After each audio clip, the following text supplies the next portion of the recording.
Over 6 years into this game of dropshipping, I've been able to build and scale multiple Shopify stores to 6 and 7 figures. But the reality is, it wasn't always like that. From being $30,000 in debt to feeling completely lost, I've been able to learn a few very important things over the past few years through trial and error. Lucky for you, if you're just starting out, this video will save you a ton of time, energy, and most importantly, money. I can't lie, I really wish I did know of these 3 things a lot sooner, but in this video, I'll be revealing them, the 3 myths or secrets, if you may call them, the 3 biggest tips when it comes to dropshipping that will no doubt expedite your success. So, ladies and gents, let's not gatekeep anything further and pull the curtains back. So, one of the biggest things that I see people most confused about is how to ship out products successfully to their customers, of course, after they do start receiving orders on Shopify. There's a lot of discrepancy and confusion in this space, and I can't really blame you for that. But the main thing that you have to know is not to utilize AliExpress. Sure, AliExpress may be, a good tool, a good resource to see which products are and aren't available, maybe to see which variants are available for that product, but nothing more than that. AliExpress has super long shipping times, there's little to no communication with that supplier, and there's no such thing as quality control. Quality control means there's really no one inspecting, your products, your shipments, when they're actually going out to customers. Sometimes they can be defective, damaged, or broken. And all these things that I mentioned can definitely lead to chargebacks, refunds, and also disputes. You see, your main goal should be customer experience, right? To really have those long-term, revisiting, and lifetime customers. That's why Amazon is so successful as it is, because they always value their customers and put them first. But hold on, I got y'all covered, okay? Instead of AliExpress, you want to go ahead and utilize the following options: CJ Dropshipping, Udroppy, Spocket, or Zendrop. Now, I'd be lying if I said there's a best or worst option, a right or wrong option. There quite frankly really isn't. You just gotta see which one has the best available pricing and shipping options based on your product, so just go ahead and weigh them out. The other good thing about utilizing platforms as such is that they all sync into Shopify, so it's very easy to not only import products on your store, but also to fulfill orders. And on top of that, a lot of them also have, US warehouses where you can get even faster shipping times from. So if I were you, whether you got your first order or your 100th order, I would definitely ditch AliExpress. Now, this second one is absolutely huge, and I kind of would call it even a misconception, and that is about winning dropshipping products. I feel like a lot of people have the notion that you have to test dozens and dozens of products, but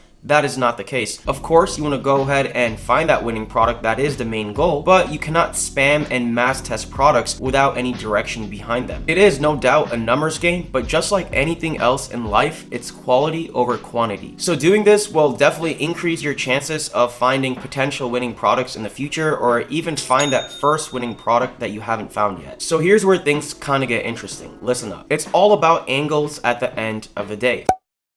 Finding the right angle and the audience behind that angle. I'm not sure if you guys have heard of this beverage company, but it's called Liquid Death. Liquid Death is worth over $1 billion, and all they really do is sell water in an aluminum can. What? But what Liquid Death is doing is that their main goal is not to have their product appeal and attract to everyone, okay? They only took that small percentage of society. So for example, skaters, bikers, outdoors people who are into bands, kind of that grungy side of society, if that makes sense. And of course, it's working super well for them based on their valuation. What they're doing is that they're taking a product that has a high demand in a specific niche, and they're presenting it in a unique way behind a specific audience. And this is the exact thing that you have to do when it comes to Shopify dropshipping. So for example, take a look at this hair extension. You can see that they're doing pretty well. By the way, this is a tool called PP Ads. If you do want to sign up for it, you can use my link in the description down below for 20% off. But overall, PP Ads is absolutely a great tool to, spy on competitors, their creatives, so on and so forth. Just throwing that out there. And then over here, we can also see their product page. So just one simple way to see what other angles you can take for a product like this, because the product is so mass targetable and mass approachable, think about how many women can utilize a product like this, right? You can go ahead and really serve to only a small percentage of women within that entire general audience,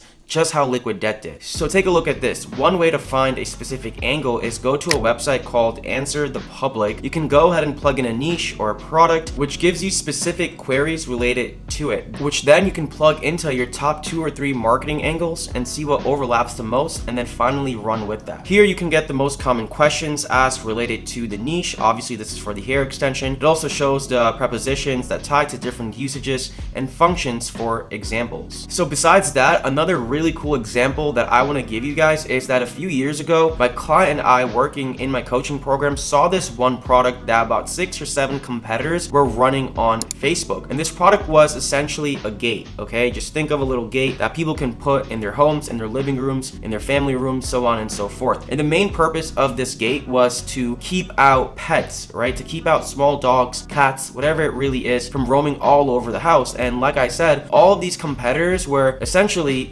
selling it to pet owners. So what we thought about is selling that same product to parents with children, with toddlers more specifically, right? With infants. Because at the end of the day, the product serves the same usage and the same functionality. We just kind of altered the angle and kind of opened the market space to us completely by doing this. Because there was no other competitor currently taking this angle on Facebook or any other social media platform, let alone. You just gotta think outside of the box. And last but not least, I feel like this is something that eventually will pay off gradually, okay? It's something that you gotta really take and build brick by brick, and every day, every week, every month of your input will definitely count to see that grand end result. And that includes something so simple like practicing your skills when it comes to dropshipping. You see, dropshipping is made up of a multitude of components, and every component has a skill and a sub-skill. For example, advertising is a component, a skill is TikTok ads, a sub-skill is how to read your metrics, your KPIs to make judged and guided decisions. So what I'm really saying is that make sure you involve yourself in practicing at least some sort of skill every day, whether it be testing products on TikTok, getting familiar with the ads manager, or something like practicing copywriting. Copywriting is super important, probably makes up 30 to 40% of your overall success rate. So what I would do and what I used to do back then is, besides the products that I want to test that week or that month, I would take 2 to 4 dropshipping products. They can be completely random. And what I would do is I would literally do the product description, the copy for that product for fun. And through repetition, you will get better and better and better. It's almost like riding a bike. But the more you do this stuff, the more exposed you will get to the market, to the industry, the more quick and the more efficient you will get at these things. So don't just do the bare minimum. Go out and do the things that most people aren't doing, such as practicing copywriting, doing descriptions for products other than the ones that you're gonna go ahead and test. All I'm saying is have some sort of direction, put in that work with actual intent,